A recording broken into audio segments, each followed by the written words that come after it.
President Trump's first administration. From Indiana, born there, a long political career there, starting off with a law degree and time in law practice, served as a congressman for 6 terms and was governor of Indiana. And through that, arguing for the things that he has become known for: tax cuts, fiscal responsibility, job creation, education reform, investment in infrastructure. He affirmed the integrity of the 2020 elections that took Joe Biden to the White House, disagreeing with Donald Trump on that point, and defending the constitutional transfer of power on January 6, 2021. He has also diverged from President Trump's second administration somewhat on the question of support for Ukraine, which I expect we will discuss. He's here in the UK to talk about his book, So Help Me God, to be published next year. I gather you have finished writing it, which is not always true of people who come to talk about their books. So congratulations on that. This is something then of a warm-up tour. He's going to begin with some opening remarks. I will then ask him a few questions, and then over to your questions. I'm sure there will be many of them. With that, welcome to Chatham House.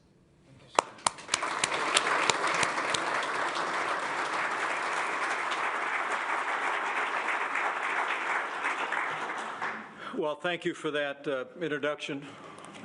You read it just the way I wrote it.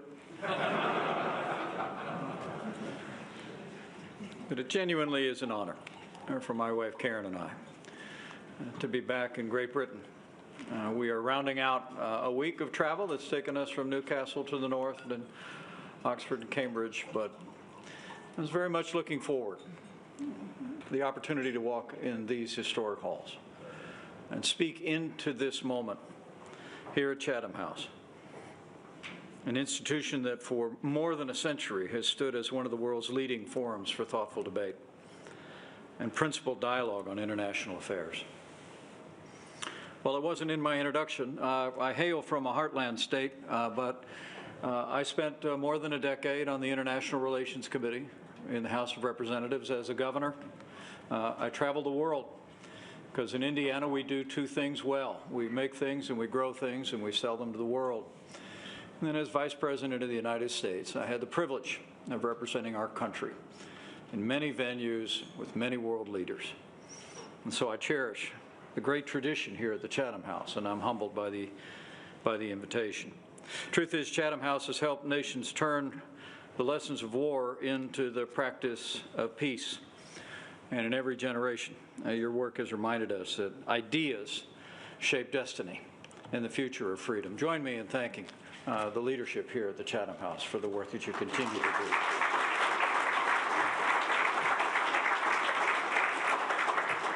Now, while I no longer speak on behalf of the United States, I do speak with confidence as an everyday American who travels our country continuously.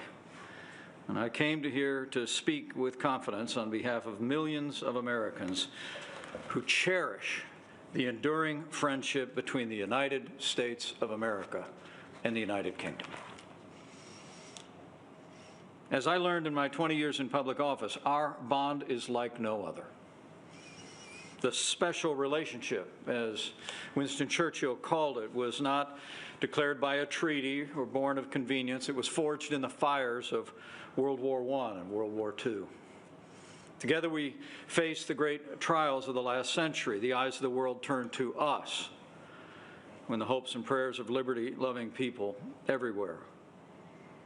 We fought side by side to defeat Nazi Germany when American and British troops landed on the beaches of Normandy. In the years that followed, we stood united to vanquish communism and build alliances that anchored the world with stability.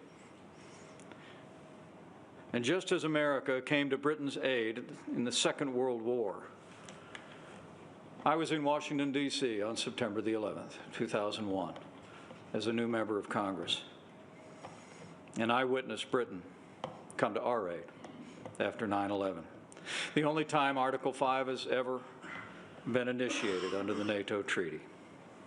Thousands of British troops fought and bled besides ours in Afghanistan and in Iraq and in the global war on terror. Many never came home. As I said in my visit to the territorial military base in Newcastle last Friday, meeting with men and women in uniform. I said, during all my years in Congress, I made a point to visit our troops downrange every year for 10 years following the launch of hostilities in Afghanistan and Iraq. And as I told those British soldiers just last week, I never visited a forward deployed base without seeing the Union Jack flying beside Old Glory. The Bible says if you owe debts, pay debts. If honor, then honor. If respect, then respect. So allow me to join voices of remembrance that gathered in this great country just last week. The American people will never forget or fail to honor your heroic fallen who came to our aid these past 20 years. Now, today we also stand shoulder to shoulder in defense of Ukraine, following the brutal and unprovoked Russian invasion 3 years ago. Since the outbreak of the war, you Brits have done your part, leading the coalition of the willing, 22 billion pounds to Ukraine's enduring fight for freedom, training 58,000 Ukrainian military personnel, and committing to maintain the peace if and when peace comes. The truth is, ours is not merely an alliance of interests or random chance. It is an alliance of ideals. We are connected by those ideals. Our country will celebrate those ideals, the 250th anniversary of the American founding. And while we were separated by war for a time, the simple truth is that it was the institutions, the traditions of democracy and the West that were born here and carried there. As Churchill also said, and the American people know, Great Britain is Greece to America's Rome, and we'll never see it otherwise. But the truth is, those ideals, those shared principles in this still young century are once again being tested. We're living in an age of rapid change and rising peril. Authoritarianism is on the march. A fallen empire labors to rise from the grave in Eastern Europe. China continues its military provocations in the Asia-Pacific. And at home, both in the United States and here in Britain, we are confronted a rising chorus of voices urging retreat from the world. On the populist right in America, some argue that we should turn inward, abandon our allies, trade isolation, trade leadership for isolation. They argue that America can't take care of our domestic issues while remaining leader of the free world. Well, to them, I say, anyone who thinks that America cannot solve our problems at home and be leader of the free world has a pretty small view of the greatest nation on earth. We have done both for more than 75 years, and we will continue to do more than both in the days ahead. On the progressive left in my country, we hear similar calls to withdraw from the world under the banner of pacifism, as if Beijing, Moscow, and Tehran's tyranny will be disarmed by good intentions, handshakes, and smiles. The truth is, both are deeply wrong, and both are dangerous. And both, if followed, I believe, would invite catastrophe, not just for the American people, but for the world. For weakness arouses evil. And history is not kind to nations that abandon their friends or their principles. Peace is not preserved with empty wishes and catchy slogans. Peace is preserved by strength and vigilance and sacrifice. As Margaret Thatcher once reminded this very institution, history teaches us that wars tend to break out not when there is an equal balance of military strength between potential adversaries, but rather when there is an imbalance. It's military weakness that tempts the tyrant and leads to war. The Iron Lady's words ring as true today as they did in her time, in this place. I believe when America leads, the world grows safer. When America falters, chaos advances. And the same is true for Britain. whose moral authority and clarity have long given courage to free peoples everywhere. And it goes without saying, when our NATO allies live up to their obligation to provide for our common defense, our nations in the free world are safer still. Despite the criticisms by some, our transatlantic alliance is not an artifact of the past. It's a foundation of today and a cornerstone of the future. The values we share, faith, family, freedom, democracy, and the rule of law, are not relics of a fading age. They are the very fruits of ordered liberty and the foundations of Western civilization that must be defended in an ever-turbulent world.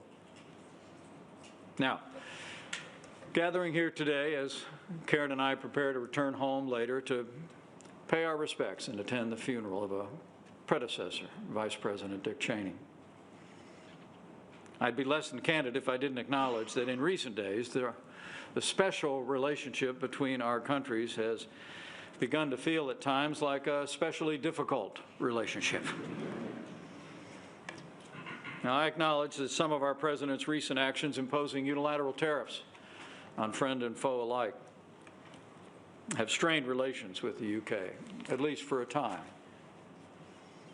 But some of the choices, I say with great respect, made in London have given ammunition to angry voices in my country that argue our allies no longer share our values and no longer deserve our trust. When British courts imprison citizens for what they say or pray or where they pray, when your government announces plans to withhold intelligence because it distrusts American actions against narco-terrorists, or when it embraces the same open border policies that are undermining sovereignty across the West, those decisions echo far beyond these shores. They're noticed across America, not just in Washington, D.C. And they are exploited by those who would say that the UK is not our friend, who would like nothing more than to see the Atlantic alliance crumble. But let me assure you, the American people know that the United Kingdom is our friend, and the United States will always be a friend to the United Kingdom. So I say as a friend, the surest way to strengthen our alliance is to live out the freedoms that made it possible. Free speech, secure borders, moral courage to call evil by its name. These are not uniquely American virtues. They're the shared inheritance of freed people. We do well to repair to them. So I came to say today, now more than ever, the United States and the United Kingdom must stand together as the twin pillars of the free world. And nowhere is that calling clearer than in the war raging in Eastern Europe. My wife and I have traveled into Ukraine since Russia's brutal and unprovoked invasion 3 years ago. Just a few short months after the initial invasion, we crossed the border of Poland to a relief center and saw a sight I never thought I'd see outside of black and white films from World War II. Literally throngs of women and children of every age carrying all the possessions they could on their backs into a relief center, fleeing from the onslaught of the Russian invasion. And in 2023, I traveled to the very sites just outside Kiev where Ukrainian troops turned back the initial invasion on that capital city, bravely in the woods, at great cost. I mean, Vladimir Putin's unprovoked invasion of Ukraine is the most blatant act of aggression in Europe since 1939. But it's not merely an attack on one nation. It's a very assault on the right of free people to determine their own destiny. And it's assault on the principle that we will not allow powers to redraw international lines by force. And the truth is, I have no doubt that if Vladimir Putin, who I have met and spoken to, and told things that he didn't want to hear. I have no doubt that if Vladimir Putin overruns Ukraine, it's only a matter of time before he crosses a border where our men and women in uniform will have to deal with him. Now, I want to commend the United Kingdom for its steadfast leadership, sending weapons, training troops, rallying Europe, but we must do more. Putin will not stop until he's stopped. That's why in my country, I have called on our administration and on the Congress of the United States to pass strong secondary sanctions against any nation that is propping up Russia's war machine through the purchase of its energy. Russia's war efforts is being maintained and sustained by oil money from the rest of the world, and much of it comes from nations who claim to share our values. More than $1 trillion worth of Russian oil and gas has been purchased on world markets, funding Putin's brutal war machine. The passage of strong secondary sanctions by the United States and our allies, I believe, will bring enormous economic pressure on Russia. Any nation that heats its homes with Russian oil fuels Putin's war machine. Any nation that helps Putin should share in his isolation. And in point of fact, I'm happy to report the United States has lots of oil and natural gas. And by the way, the United Kingdom has significant undeveloped reserves in the North Sea. I submit to you that it's time for America and the UK to fuel freedom like never before. Beyond Europe lies what I think is the greatest challenge to our securities and economies in the free world in the 21st century, and that is the rise of communist China.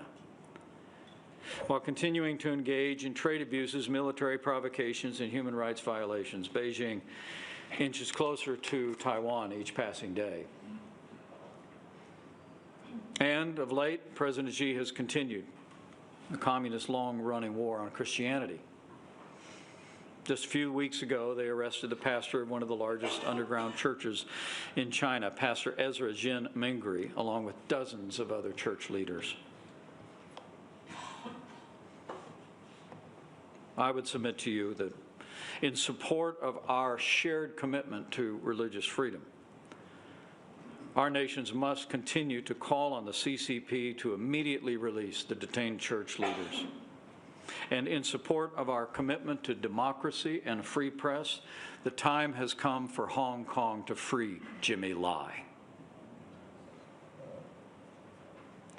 What China doesn't know is that communism will never defeat Christianity.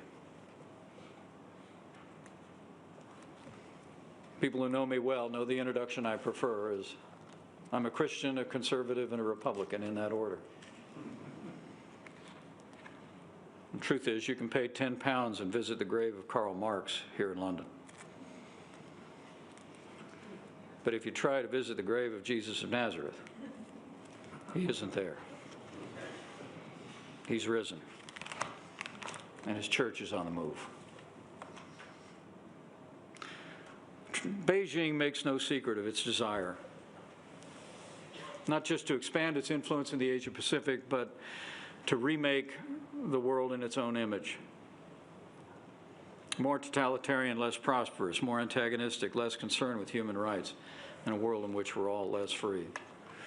Xi Jinping, who I've also met and spoken with, believes history is bending in China's favor, that the West is decadent, divided, too exhausted to defend our interests. And sadly, America's rising isolationists agree. But I say with confidence, President Xi is wrong. And together we will meet China's challenge with unity, defending freedom, navigation in the Pacific, standing with free people of Taiwan, securing our critical supply lines, and ensuring the technologies of tomorrow are shaped by liberty, not by tyranny. The future does not belong to the Chinese Communist Party. The future belongs to freedom. That's the dividing line of our time, more than ever before in my lifetime.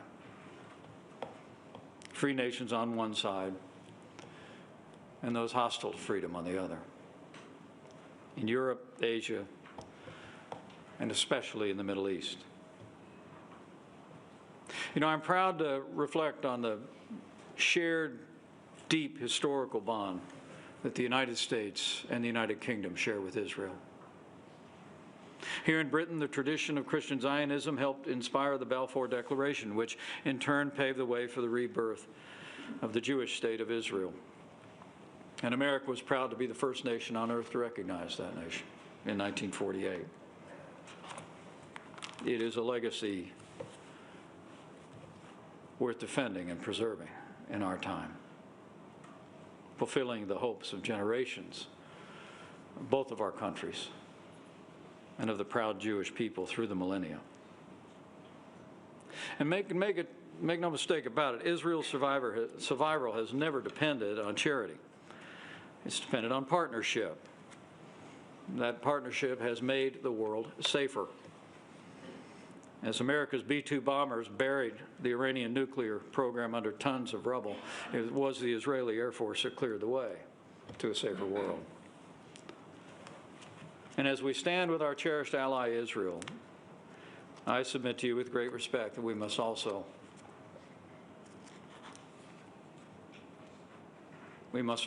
with renewed vigilance, confront a growing evil that has reemerged in the West. Old hatreds dressed up in new rhetoric on the right and on the left represent a vile and dangerous trend in the Western world.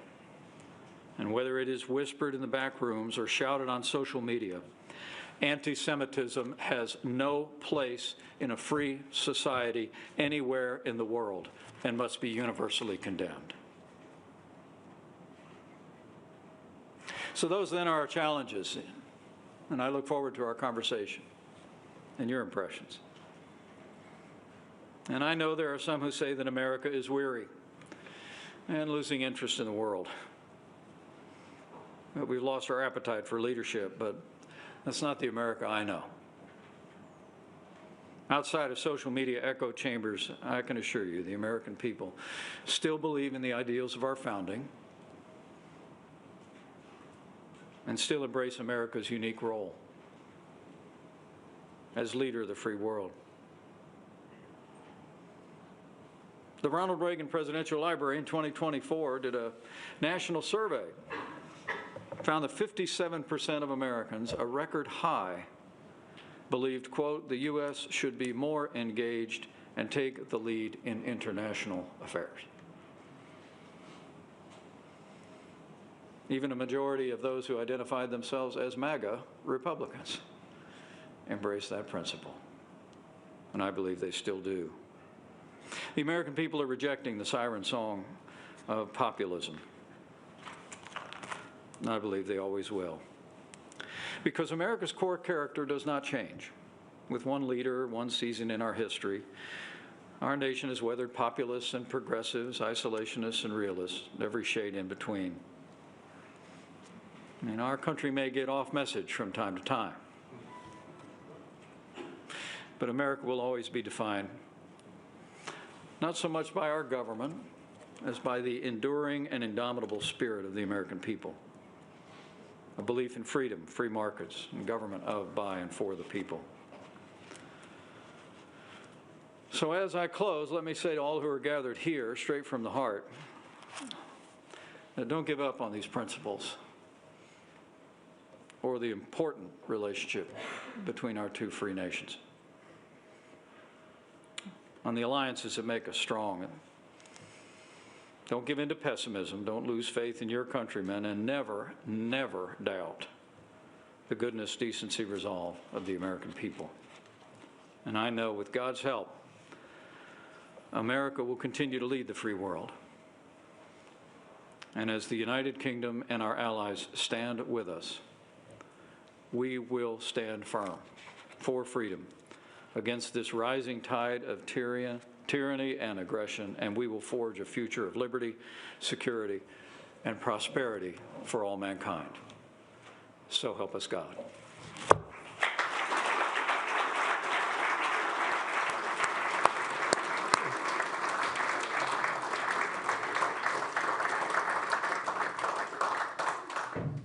Mr. Vice President, thank you very much indeed.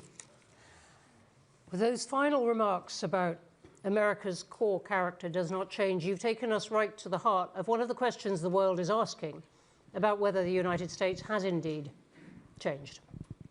And I wanted to pick up one point, one central point in what you're saying, which is whether the United States still respects the rule of law.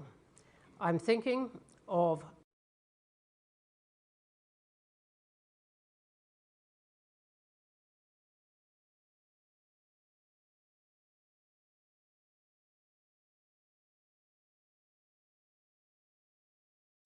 among many other things, of the remarks that President Trump made about perhaps taking over Canada or Greenland, or some of the things which he has said in the context of Ukraine, which seem to allow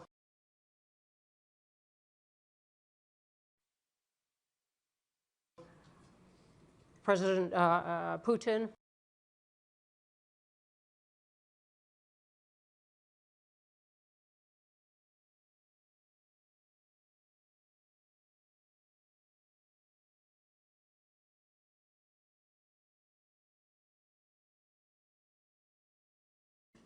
a degree of success or reward for what, as you say, is a hostile invasion of another country. So does the United States still respect the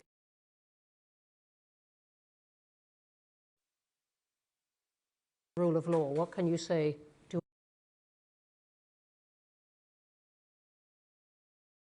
other countries looking at this? Well, gee, look at the time. You know, yes or no will do. Well, I'd say emphatically yes. The people of the United States of America and our leaders not only respect the rule of law, but cherish it, cherish freedom. You know, I'm very proud of the record of the Trump-Pence administration. It didn't end the way I wanted it to, but I'll always believe, by God's grace, I did my duty that day in January of 2021, the seat of the peaceful transfer of power.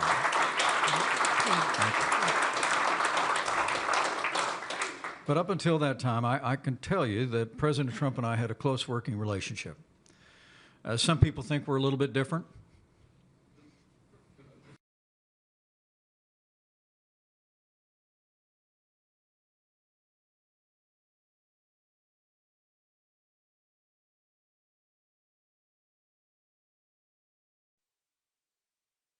Around the world, friend and foe alike.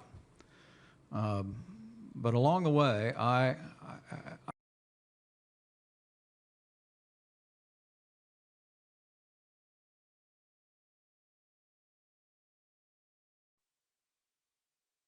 down the ISIS caliphate. I took down their leader without an American casualty, and also removed the leader of the Iranian Revolutionary Guard, Qasem Soleimani. We stood without apology for Israel, moved our embassy to Jerusalem. So I would maintain to you that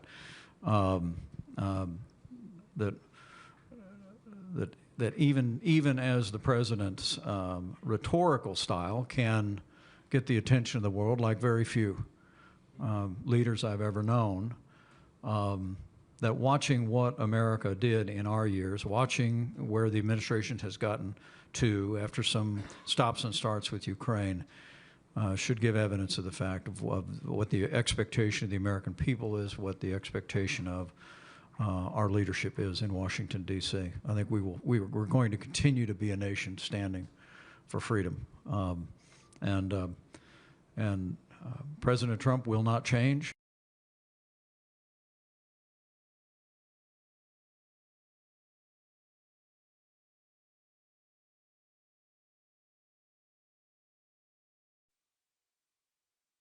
Isolationism, I brought it up today. The president I serve with is not an isolationist. In fact, he has a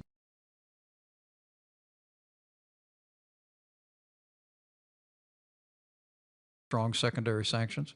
And so I don't think, I said in my first trip to Europe as vice president, it was always my impression, America first doesn't mean America alone. but it does mean that our allies would live up to their word to do their part, and $140 billion more of investments by our NATO allies after our first 4 years was evidence that our allies across Europe, here in the UK, did the same. So I don't think you should have the view, other than we should all take the view that this is a real moment of testing of the West. But I think you'll continue to see American leadership. Okay, thank you. Let me ask you about it. You introduced yourself after my introduction, dwelling on what it means to come from a state that makes a lot of things and exports them to the world. Do you think the tariffs that President Trump has brought in will outlast his administration? Well, I hope not. In fact, the Supreme Court of the United States is now currently evaluating whether or not the statute the President has used to impose unilateral tariffs against friend and foe alike is even constitutional. That is claiming that it is an emergency, using that as the basis for these tariffs. Claiming it's an emergency statute, that there's a global emergency. But under our Constitution, Article 1, Section 8, it provides that taxes and tariffs, which were called imposts back in the day, can only be enacted by the Congress. This small foundation that I started a few years ago in Washington, D.C. has filed briefs, one of which was cited in the Court of Appeals case, that we don't believe the President's use of that statute is consistent with the Constitution. And my hope is that a majority of the Supreme Court will conclude the same. I mean, the simple truth is that at the American founding, taxes on tea were kind of an issue. Those were tariffs. And so by the time they got around to that second draft of an American government in 1787 that we call the Constitution of the United States, the one thing they wanted to make clear was that no one person could impose import tariffs and taxes on the American people, that it would be done by the elected representatives of the American people. I'm hopeful that our Supreme Court will draw the same conclusion. Because as we've argued, and as people in the UK understand, whether it's your tariffs here on our goods coming in, or our tariffs on exports from the UK to the United States, I've made it clear that with the exception of maybe a small impact at the margin, that American businesses and American consumers pay American tariffs. And I think the concession by our administration just in the last few days that they were lifting tariffs on coffee and beef to lower prices at the grocery store kind of made my point. So I think the American people are sensing this. I think we're seeing inflation. We're seeing impacts in our economy, and my hope is that that whether it's the Supreme Court or whether the administration continues to tack and adjust, that we will return to using tariffs the way we did in our administration, which was we used tariffs and the threat of tariffs to negotiate down tariffs and trade barriers and non-tariff subsidies. I mean, President Trump threatened to do away with NAFTA and impose harsh tariffs on Canada and Mexico. It set the stage for us to negotiate the largest trade deal in American history, the USMCA. I was sent to give a major speech at the City of London to say that when Brexit was done, we were already putting together working groups to begin to negotiate a free trade agreement with the UK. I mean, it seems to me tariffs have their use as a means of facilitating negotiation, but in economic policy, I believe, with the exception of China, because honestly, after decades of trade abuses, intellectual property theft, I think we've got to stand firm on China. But other than that, I believe in free trade with free nations. And it's one of the ways the free world will prosper and prevail. Thank you very much for that. You mentioned the Supreme Court, and I wanted to ask you about the quality of democracy in the US itself. We've got quite a lot of questions online on that, including one from Haida. Iqbal, thank you. I'm thinking both of the January 6th challenge, but even of a remark by the President in the White House last night at a press conference where he asked a question by ABC News, uncomfortable to his guest, the Crown Prince of Saudi Arabia, and suggested that ABC's license, one of the main broadcasters of the US, should be taken away. What about the quality of democracy in the US? What should the rest of the world make of it?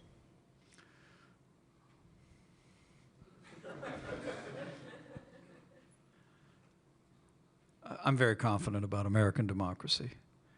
The American people cherish our representative government. They cherish, and I believe you'll see celebrations next year all across the country in big cities and small towns, remembering the signing of a Declaration of Independence, the ideals enshrined there. And my confidence really comes from having not only served in the Congress and as a governor and as vice president, traveled across our country continuously, but Karen and I, after we left the White House, we moved home to Indiana. We bought 5 acres and a pond, a riding mower, pickup truck. So we spent a lot of time traveling around the country, as well as just living in the heartland. And I have to tell you, there has not a day gone by traveling anywhere across the United States that I haven't been deeply humbled by having people come up to me on the right, on the left, everywhere in between, and express appreciation for our service, particularly on that fateful day. And it has reiterated to me the deep love the American people have for our Constitution. We've had a few elections since then. There have been reforms at the state level for elections. The 2022 elections went off without a hitch. 24 elections worked out just fine for the president. We just had midterm elections, less so, but without controversy. And I think you can be confident the American people are going to continue to demand that we live up to that ideal and that principle of representative democracy. I know there are going to be a lot of questions, so let me just ask you one more. You mentioned some points where you thought the UK was going wrong. We have the budget next week, where the Chancellor is expected to bring in a lot of tax rises and is grappling with the rising size of the state here. These are principles you've argued against all your life. Is this somewhere where you think the UK is going wrong? Well, I would just caution friends about ignoring the real threat to the long-term security and prosperity of both of our countries, and that's public debt. And let me, before I have to say the U.S. is in a worse position than the UK on that. I was about to say, before I criticize my friends, when I arrived in Congress, our national debt was $3 or $4 trillion. It's $38 trillion today and rising. When I ran for president back in 2023, not so where you'd notice. But it was a rich experience. But I think only of the 8 candidates in that primary, not counting the one that won, only 2 of us were talking about the national debt. Only 2 of us were talking about the only real way to solve the national debt is with compassionate reforms of the entitlement programs that consume more than 80% of federal spending. Now, why did I open that up by saying the greatest threat to our security and prosperity? And the reason is, I think it was back in 2005, the chairman of the Joint Chiefs of Staff was testifying before a committee I served on in Congress, and he was asked, what's the greatest threat to America's national security? And then, 20 years ago, he said, the national debt. 2 years ago was the first time in American history that we spent more money on interest on our national debt than we did on our national defense. I would say to you, don't look to us as a good example, But I would urge friends across the pond here, maybe lead like Great Britain has done before. You know, a lot of times I say that good ideas sometimes follow the sun across the Atlantic. And I'm not just talking about the Beatles.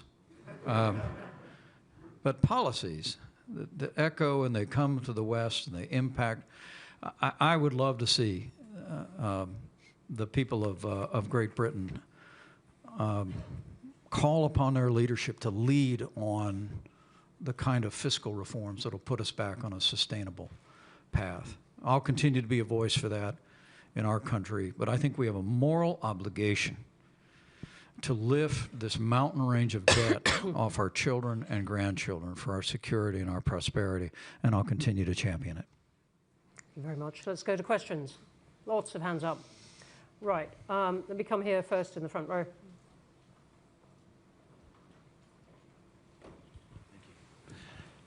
Mr. Vice President, could you elucidate... Could you say who you are? Oh, I beg your pardon. Sam Kiley from The Independent. Mr. Vice President, could you elucidate a little bit more on the perception we certainly have here in the United Kingdom and Europe that internal democracy in the United States really is under threat? There's been attacks on the judiciary, the media, the Pentagon, the armed forces have been eviscerated of potential critics. And certainly as I come from the African continent, the kind of incipient coup is pretty obvious to some of us.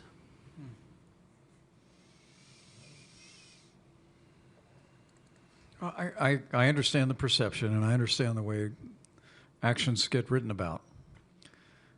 But I just speak with confidence about the expectations of the American people. And the American people cherish our democracy. They cherish our republic. And I actually believe, you know, I've said many times, January 6th was a day of tragedy.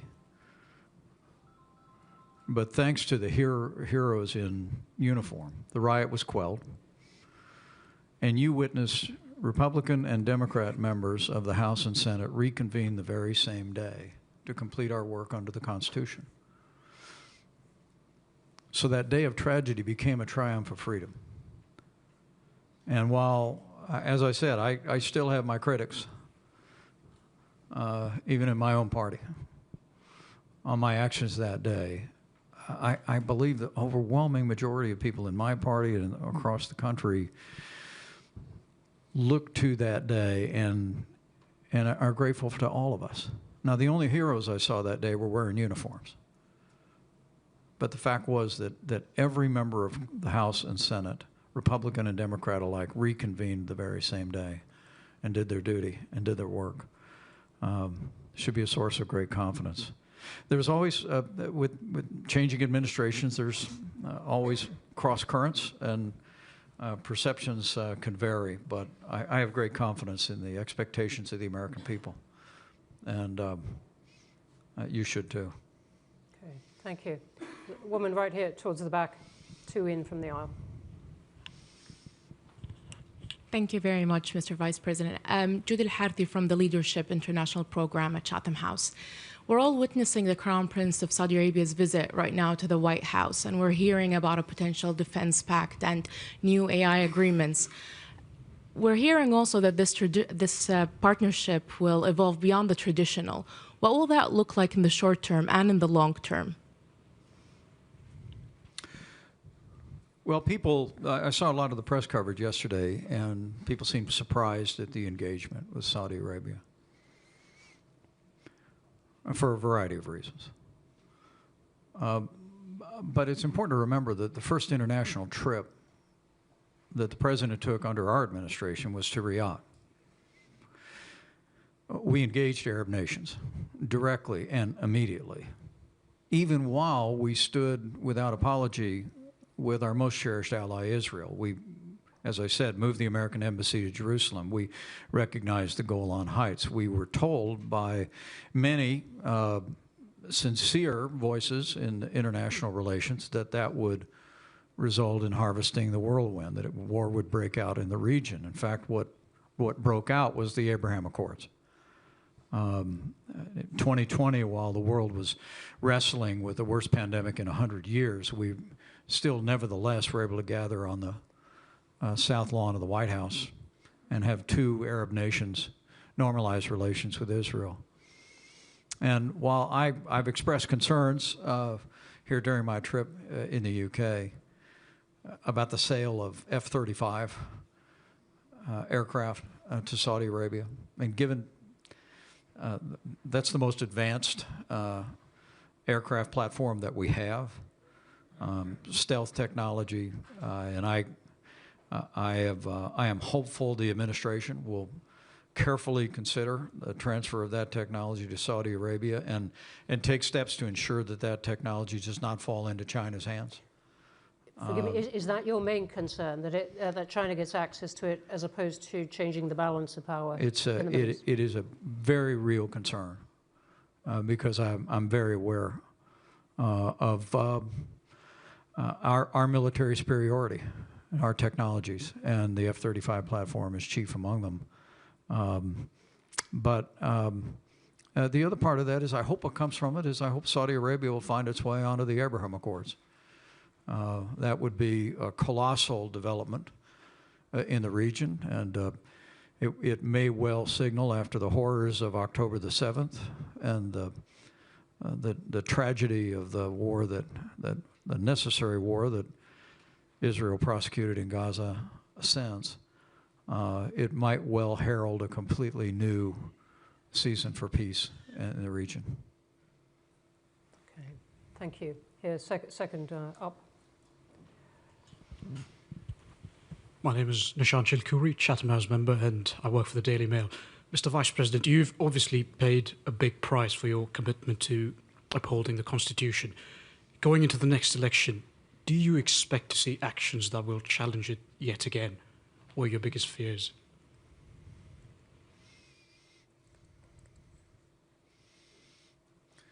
Well, let me say I don't know about paying a price. Last Tuesday, and in our country, on November 11th, we remembered people that really pay a price. And but I can honestly tell you that I don't have those concerns. I mean, there always are going to be voices on the fringes of the right and the left. It seems, particularly with social media, that they find megaphones on the right these days more than they found them before. But I have to tell you that the American people that I know just won't have it. It just won't have it. It was one of the reasons why on that day, I remember as I was witnessing with my wife at my side, we had been escorted off of the Senate floor. The Secret Service wanted me to leave the building, but I was determined to stay at my post and finish our work. By God's grace, we did. But I remember looking at that small television set, seeing people smashing windows and assaulting police officers, and I just found myself thinking, not this, not here, not in America. And particularly not the people of our movement. I will maintain to you that the people that engaged in violence and vandalism on that day did not represent even much more than a fraction of the people of our movement, people that I was among for 20 years and 4.5 years as a candidate and as a vice president. Those people love our institutions. The American people, I think, are the most generous, most patriotic, most God-fearing, innovative people the world's ever known, and they're going to hold our country to account in the days ahead. Thank you. I'm going to take another one here, front row.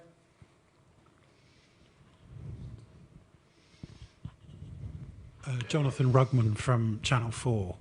I wanted to ask a question about a former resident of Indiana, actually. The journalist Jamal Khashoggi, who was a student there. Yesterday, the president said that the Saudi Crown Prince knew nothing about the killing of Jamal Khashoggi.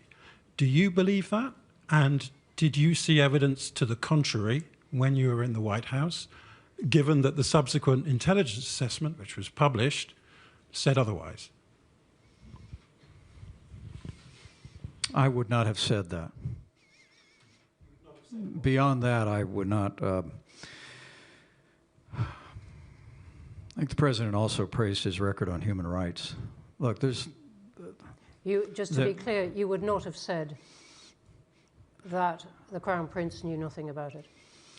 Well, I really can't speak to intelligence that I was exposed to.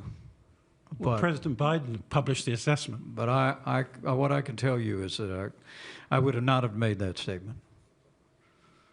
And I think part of foreign policy, you've talked about it here for 100 years at Chatham House, you got to take the world that you find. And you got to make relationships with sovereigns as you find them. And so I do think the relationship with Saudi Arabia is one that we need to find a way forward on. But I think it's very important that we never cast aside. We never cast aside our deep commitment to freedom, to the freedom of the press, to and I can tell you, I just simply I would have had I been given the opportunity to be sitting in that right-hand chair in front of the fireplace, that meeting would have gone a little different.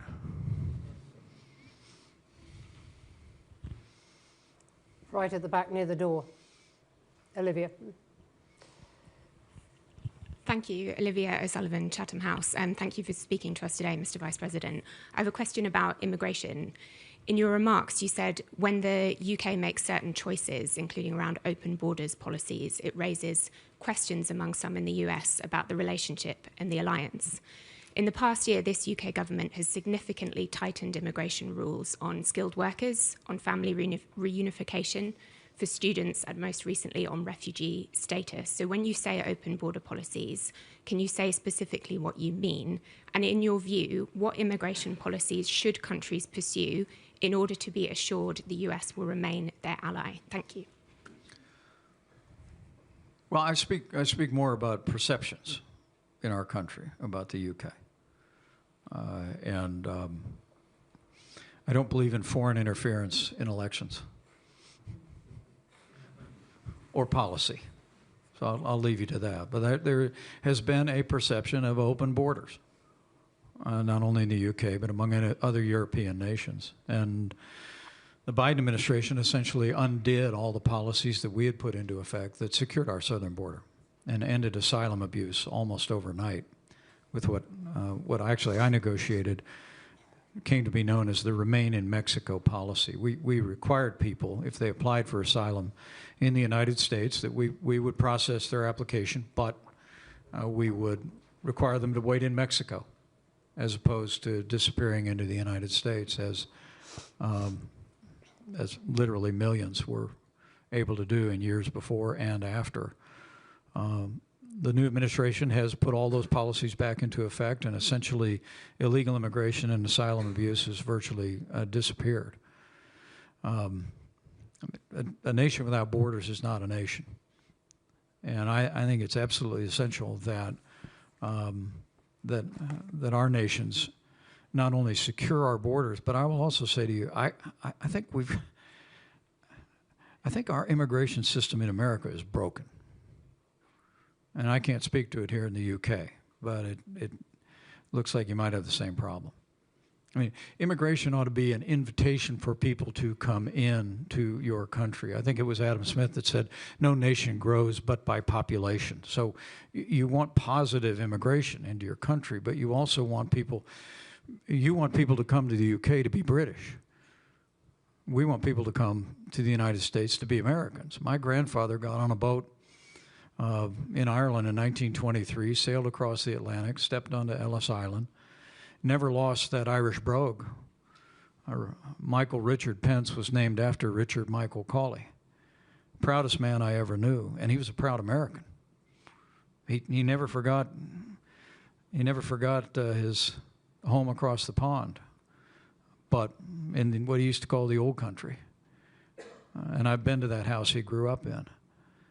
But he came to be an American, to embrace American ideals. I don't think we have, in our country, I'll just say, I don't think we have an orderly system of immigration that really ought to open the doors based on merit into the country in ways that will benefit people who aspire to live the American dream, but also meet the needs of our country. And to the extent that the UK faces the same challenges, but to me, the first order of business is secure the border. Stop the flow of illegal immigration and illicit drugs coming into our country, claiming hundreds of thousands of American lives. The second step is the one we're waiting to do, and that is to reform a broken immigration system, and I hope we will. Thank you for that. There are so many hands up, and I am so sorry that we are going to have to stop right there. There are terrific questions online as well, everything from rare earths to fossil fuels. Someone has said in Trumpian capitals, welcome, dear VP, thank you for your service to the world, sir, as well. And we have lots more, the Taliban and Jeffrey Epstein, not normally entities you get in successive paragraphs of text, I have to say. There are so many questions, and we could do justice to only a few of them, but I wonder if you could join me in thanking Mike Pence.